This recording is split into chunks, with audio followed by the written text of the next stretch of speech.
నేను వచ్చే నాటికి ఈ 24లో ఎమ్మెల్యే నాటికి హెచ్ఎల్సి కాలువలో నీళ్లు బారే పరిస్థితి లేదు.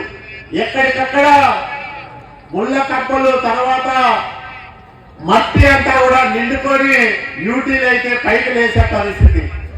ఇట్లాంటి దుస్థితిలో ఉన్న హెచ్ఎల్సి కాలువకు 30 కోట్ల రూపాయలు అర్జెంటుగా మంజూరు చేయించి ఆ కాలువలో పనులు చేస్తా ఉన్నాం. అనంతపురం, కర్నూలు, కడప జిల్లాల రైతులతో పాటు లక్షలాది మంది ప్రజలకు మంచినీటి సౌకర్యం ఇస్తున్న హెచ్ఎల్సి కాలువ మరమ్మతులు 5 సంవత్సరాలు చెయ్యకూడదని ఒక మారిటోరియం ఇచ్చిన దుర్మార్గుడు జగన్మోహన్ రెడ్డి అవునా కాదా ఆలోచన చేసుకోమని నేను అడుగుతా ఉన్నా.